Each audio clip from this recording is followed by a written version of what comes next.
નમસ્કાર, આપ જોઈ રહ્યા છો જનસાક્ષી ન્યૂઝ। નજર કરીએ આજના મુખ્ય સમાચારો પર। સ્વાગત ફરિયાદ નિવારણ કાર્યક્રમની રાજ્ય અને જિલ્લા કક્ષાએ મળેલી સફળતા બાદ મુખ્યમંત્રી ભૂપેન્દ્ર પટેલે રાજ્યના નાગરિકોના ગામ કે તાલુકા કક્ષાના અરજદારોની રજૂઆતોના પ્રશ્નો અસરકારક અને ન્યાયિક રીતે હલ થાય તે માટે તાલુકા કક્ષાએ તાલુકા સ્વાગત ફરિયાદ નિવારણ કાર્યક્રમનું આયોજન કરવામાં આવ્યું છે। આ કાર્યક્રમ અંતર્ગત અંકલેશ્વરની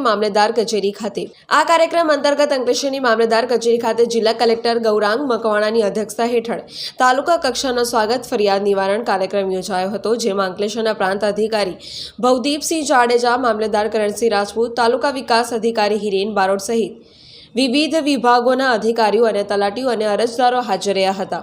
આ સ્વાગત કાર્યક્રમમાં જમીન સર્વે, દક્ષિણ ગુજરાત વીજ કંપની, નગરપાલિકા અને ભરૂચ અંકલેશ્વર શહેરી વિકાસ સત્તામંડળને લગતી 19 અરજદારોની અરજીઓ મૂકવામાં આવી હતી, જેનો ઝડપથી હકારાત્મક નિકાલ લાવવાના પ્રયાસો હાથ ધરવામાં આવ્યા હતા। રાજ્ય સરકારનો અભિગમ રહેલો છે કે જિલ્લામાં આવતા પ્રશ્નો સ્થાનિક લેવલે એનો નિકાલ થાય એ માટે અલગ અલગ વ્યવસ્થાઓ ઊભી કરવામાં આવેલી છે, જેમાં જિલ્લા ફરિયાદ નિવારણ કાર્યક્રમ છે, તાલુકા નિવારણ ફરિયાદ કાર્યક્રમ છે। આ બધા કાર્યક્રમો સમયાંતરે થતા હોય છે। આજે અંકલેશ્વર મુકામે તાલુકા ફરિયાદ નિવારણ કાર્યક્રમ અંતર્ગત મારે આવવાનું થયું છે અને એમાં લગભગ 19 જેટલા પ્રશ્નો ઉપસ્થિત થયા છે। મોટાભાગના પ્રશ્નો જમીનના જે 1982માં રીસર્વે થયેલું એ બાબતના છે, અમુક ડીજીવીસીએલના પ્રશ્નો છે, અમુક બવડાના પ્રશ્નો છે અને અમુક નગરપાલિકાને લગતા પ્રશ્નો છે।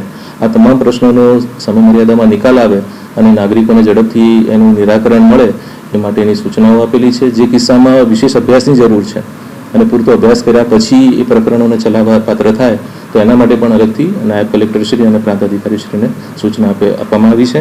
ટૂંકમાં અભિગમ એવો છે કે જે લોકોના પ્રશ્નો છે એનો સમયમર્યાદામાં નિકાલ થાય અને એમને વારંવાર જિલ્લા કક્ષાએ અથવા તો રાજ્ય કક્ષાએ જવાની જરૂર ના પડે એટલા માટે આ પ્રકારના કાર્યક્રમો યોજવામાં આવે છે। મારું નામ જંટીભાઈ બાલુભાઈ પટેલ છે। હું વિસ્થાપિત ધંતુરિયા ગામનો ખેડૂત છું, અસરગ્રસ્ત ખેડૂત છું અને મેં તાલુકા પોર્ટલની અંદર મેં એક ઓનલાઈન અરજી કરેલી, જેની અંદર તાલુકામાંથી મામલતદાર સાહેબે અને કલેક્ટર સાહેબ મને અહીંયા હાજર રાખેલો, જેમાં મારો મેઇન પ્રશ્ન હતો કે 1982 પહેલાં મારું ક્ષેત્રફળ, મારા દાદાનું ક્ષેત્રફળ જમીનનું 6 એકર અને 18 ગુંઠા હતું। ત્યાર પછી 1982 પછી રીસર્વે થવાથી મારું ક્ષેત્રફળ 91 ગુંઠા થઈ ગયેલ છે।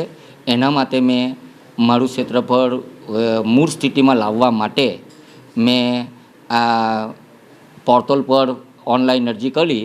એમાં આજે સાહેબે મને સારી રીતે સાંભળ્યો છે અને સાહેબે એનું ક્ષેત્રફળ અસલ આવે એવી મને હૈયા ધારણા આપી છે। પિન્ટુ મોદી, જનસાક્ષી ન્યૂઝ, અંકલેશ્વર।